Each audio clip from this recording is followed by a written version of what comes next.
Al Jazeera has learned that some of the South African miners who were shot dead at the Marikana mine last month may have been trying to surrender. 34 men died when police opened fire on striking workers at the platinum mine 100 kilometres north of Johannesburg. Tania Page has been speaking to witnesses of the incident and joins us live from the Marikana mine. And Tania, you've been hearing some strong allegations.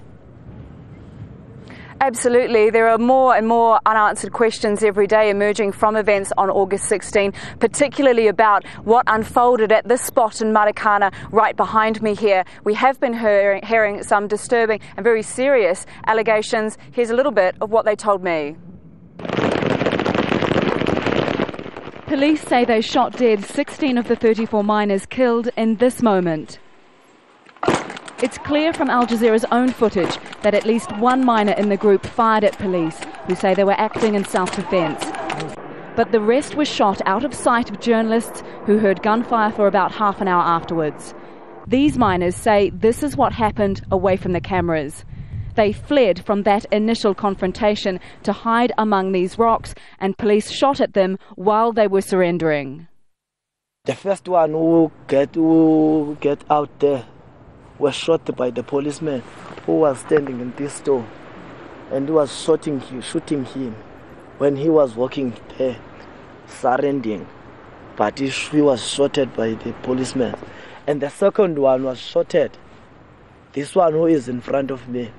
And I decided to turn back again. They're giving their testimony to lawyers from the Legal Resource Centre, or LRC, which has launched an independent investigation. The men also say they saw other miners that day shot in the back and as they were being led into a police truck. I was hiding there, where the trees are. The two soldiers were standing there, and one policeman was shooting. While in custody, these and other miners Al Jazeera has spoken to say they were beaten by police.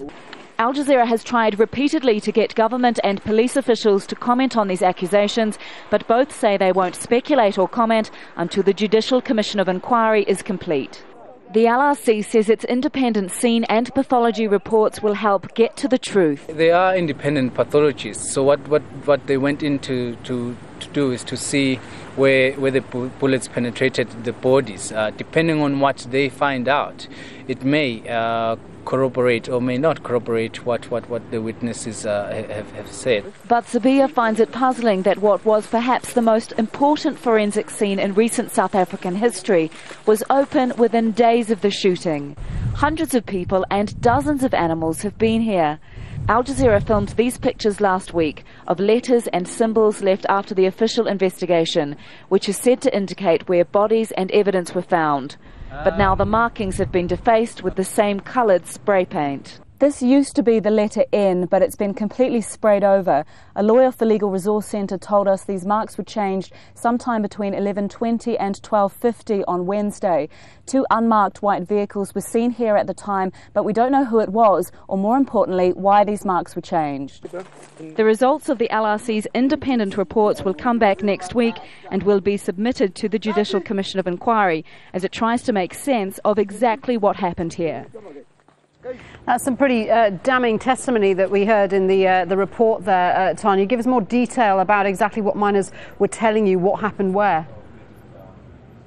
Well, we talked to a group of about 5 miners, and they say that this area right here was full of police. They say that an armoured police vehicle came in with water cannon they were shooting at them and tear gas, and that there were lots of police on top of this big boulder you can see just behind me. They were lined up there, really driving them, into this sort of area. They say also that there were a couple of police up on these smaller boulders you can see behind me. So the miners, they told us, ran back into this section where the stand of trees are and boulders are right here. They say they were hiding in there because you can get in between the boulders and just behind them. And at some point they decided that they weren't going to get away. It was time to surrender.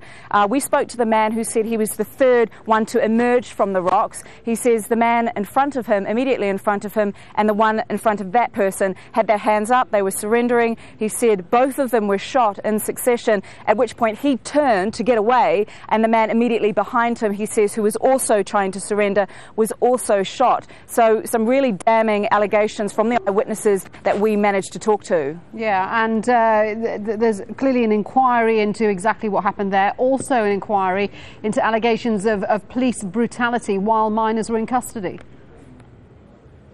Yeah, exactly. Both of the men you saw featured in that story there said that they were beaten by police while in custody. One of them said it happened once.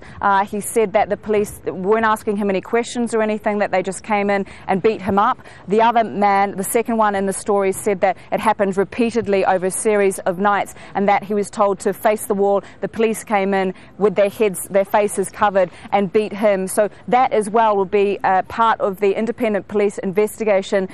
Investigative Directorate, which is happening at the moment as well. You know, there is this Judicial Commission of Inquiry which President Jacob Zuma ordered about a week and a half ago now. That is really wide-ranging. It's going to look at police actions before and during the event on August 16, as well as whether Lonmin Mine management could have done anything to prevent it, as well as the union's involvement and any union rivalry, as well as whether government could have done anything to prevent this shooting even happening in the first place. OK, Tania, thanks for that update. Tania Page at the Marikana mine there.